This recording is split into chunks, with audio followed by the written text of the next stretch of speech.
ছোট ভাই রবিন, সে আজকে গত 9 মাস ধরে সে নিখোঁজ। আর লিবিয়া থেকে সেদিন নিখোঁজ, সেটা মনির প্রথম আমাদের জানাই নাই পরে সে বলছে আছে, তার খবর আছে, আপনাদের জানাবো।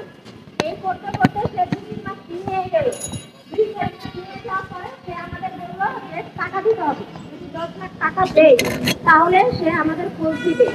সে 10 লাখ টাকা বললে আমার আম্মা 2 লাখ টাকার কথা তাদের বললো। 2 লাখ টাকার কথা বললো যে না, কোনো খোঁজ খবর নাই, এটা বললো। বলার পরে এখন আমার আম্মার লাস্ট ফিনিশিং এ কোনো খোঁজ খবর না পায় তার নামে মামলা করছে। তো সে তো ভয় পাবে তো দূরের কথা, সে উল্টা আমাদের থ্রেট দিচ্ছে যে মামলা করো, যাই করো, কোনো কিছু হবে না। সিআইডি হোক, পুলিশ হোক, 4 থেকে 5 লাখ টাকা তাদের দিয়ে দিব, তারা চুপ মুখ বন্ধ করে যাবে। এমন কত রবিন আমি নিখোঁজ করে ফেলছি। আমি কোটি কোটি টাকা লিবিয়া এসে কামাই। তো এই মুহূর্তে আমার প্রধান উপদেষ্টার কাছে একটাই আবেদন যে আমার মার বুক খালি হয়েছে যেভাবে, আমি চাই না আর কারো মার বুক খালি হোক। আমার ভাইটাকে যেভাবেই হোক আপনারা প্রধান উপদেষ্টার মাধ্যমে আমাদের কথাগুলো একটু পৌঁছাবেন। আমি চাই যে আমার ছোট ভাইটার সন্ধান একটু দেন। আমরা ভাই ছাড়া যেভাবে আমরা কষ্টে আছি, আমরা চাই না আর কেউ এভাবে কষ্ট থাক আমার ভাইটাকে ছাড়া। যে যায় সে বুঝে কতটুকু। আজকে মনিরে আমার ভাইটাকে নিল, সে টাকা নিল, সব কিছু নিল, সে উল্টা থ্রেট দিচ্ছে। সে বলে এই সরকার কি করতে পারবে, আমাদের কিছুই করতে পারবে না। সরকার কিছু যদি করতেই পারতো তাহলে তার আমি এত টাকা কামাইতে পারতাম না।